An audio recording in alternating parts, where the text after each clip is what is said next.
Hi everyone, it is Iris and I am going to do the DID FAQ. So the first question is always, what is DID? DID is dissociative identity disorder, and it is used to be named multiple personality disorder. It's in the DSM. How is DID formed? So DID formed is through disassociation, which is a coping mechanism that all people do. Spacing out is a great example of disassociation, like you're in class and you're bored and you space out, you don't realize what's happening for 5 minutes and then you're back. That is a very normal example of disassociation. So what happens is the child is going through some type of prolonged, horrific abuse with no seeming way of getting out of it, and the child's brain cannot handle it, so the child's brain creates another personality that is the one that will hold the trauma and cope with the trauma so that the child does not have to experience it. And again, more and more alters can be created.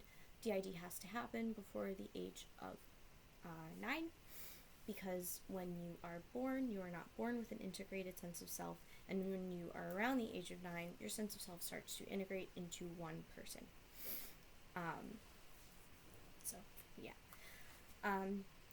Are there different types of systems? So basically, there are OSDD1B systems, and there are just DID systems, and then there are polyfragmented systems.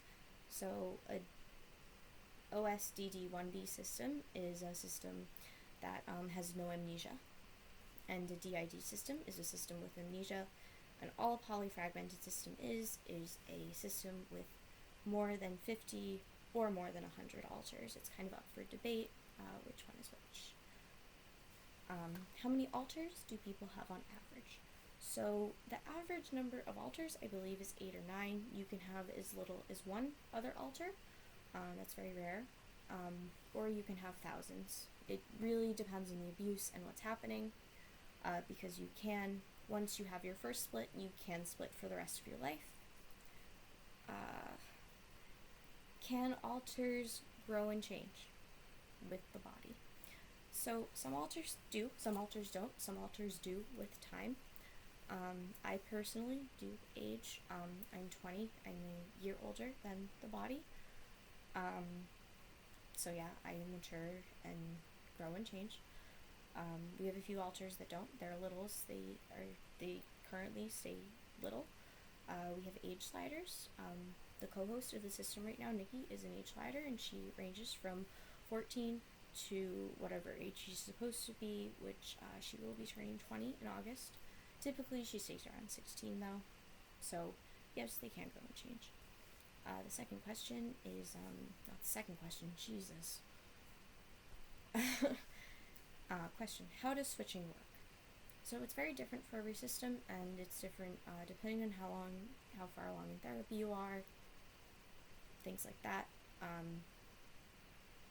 Switching typically is triggered by something. It could be a trauma, it could be a reminder of a trauma, and the other alter comes out, and there's amnesia, and some switching is very dramatic, some of it is in a blink of an eye. It totally depends on the person. It's totally subjective.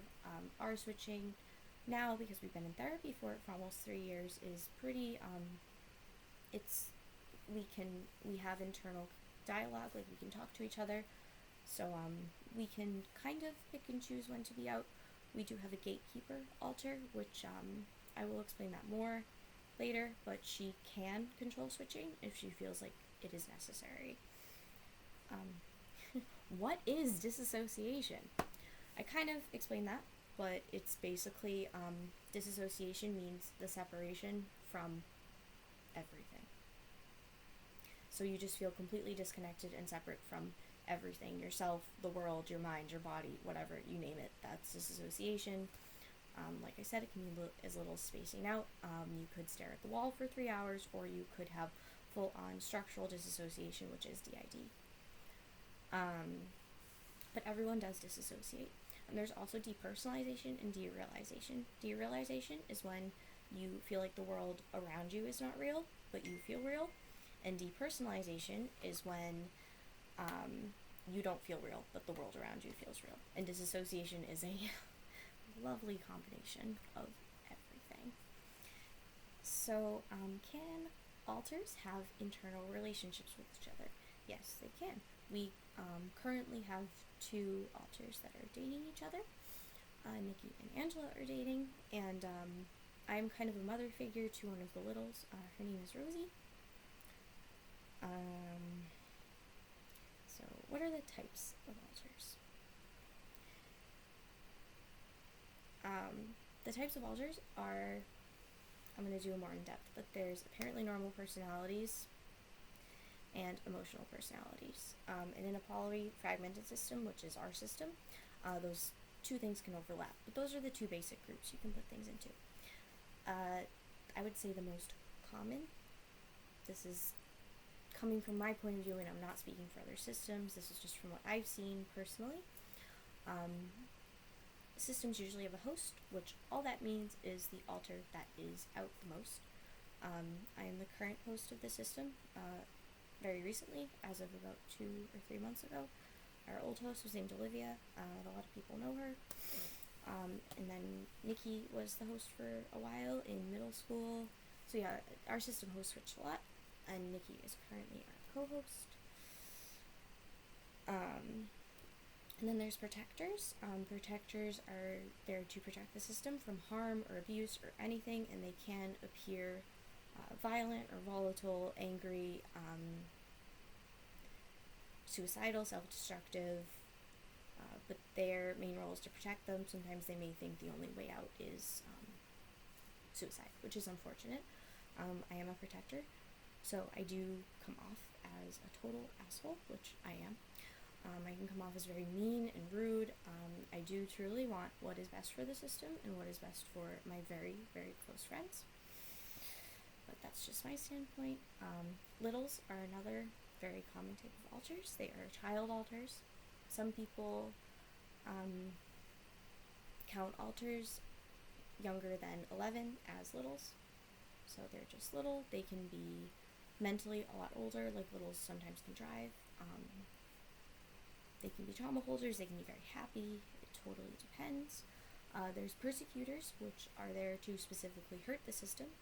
Typically, they're like a form of the abuser. They're your, what is called an interject. So an interject is a direct interject of a person. So like a system could have a direct interject of their abuser, or of their mother, or of their sister, their best friend, whatever, you name it, they could have it. And then there are fictional interjects, which is like a kind of a touchy-feely subject right now, just because of DID's rise in popularity on websites like Tumblr. Fictional interjects are the same thing, and I explain it like you have a child that is watching a superhero thing or whatever, video game, comic book, TV show, whatever, and they see this person and they're like, wow, I bet if I was like them, then all this stuff wouldn't be happening to me. Or the current host is feels very reliant and attached to a fictional character, and they're thinking, wow, this person could really help me, and that is another way of developing a fictional interject. I personally am a fictional interject. I can go more into that on another video because it's very complex. Nikki is also a fictional interject, and we have a few more fictional interjects. And they can be from any type of media, including recent media. So what does therapy look like? Therapy for DID is typically, it varies very much from therapist to therapist. Our personal therapy, our therapist is an EMDR specialist, which you can Google what that is because it's very hard to explain. We don't do EMDR because we feel like we're not ready for it. So what our therapy goal, I guess you could say, is to have complete communication, or close to complete, among all alters, and having no amnesia during switching.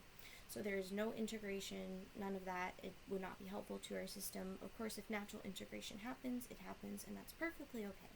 But the goal is stabilization and internal communication and no amnesia. The best place to get info on DID. The best place to get info on DID is honestly a lot of YouTube channels. Off the top of my head, I can think of the Labyrinth System, Multiplicity in Me. There's quite a few other ones, I just can't think of them. Those are really great. TraumaDisassociation.com is probably the best resource out there on DID. So that one's a really good one. Now I am going to talk about specifically FAQs about being an alter in a DID system. I came up with these questions when I was co-hosting and not currently hosting, so it's a little bit different, but it's alright. So the first one is, do you dislike not having your own body? Of course I do. I look very different on the inside. I'm about 5'7". I'm tall and thin. I have blue eyes, different face shape, different body shape. So yeah, it's pretty difficult to not have your own body. I try to look as much like myself as I can. Does everyone try to act like the host, and is it hard? So for our safety, we do act like the host most of the time. And I wouldn't say it's difficult because it is our job and we're pretty used to it. But it's taxing. Do I feel completely separate from the host, the old host? Yes, I am a separate person. How do you manage all having different clothing styles, fashion styles? We have a lot of clothes. That's it. We have a lot of clothes. We have too many clothes, but it's really the only way to do it because we all have different styles. The big question right now for friends and family is the old host okay? So the old host unfortunately had to go deep within the system because of a recent trauma that happened, and I took over because our gatekeeper told me that I was the best to take over. And yes, she is okay. She's, not being hurt anymore. So, yeah, so that's where, I don't really know where she is. I can't tell you. She's somewhere in our system. But, yeah. If there are any other questions, please feel free to ask them. I would happily make another video. If you want me to go in depth on any more topics, please let me know in the comments or on Facebook or Tumblr or whatever. I'll put all those links there. I'll put the Trauma Disassociation link. I'll put links to other YouTube channels.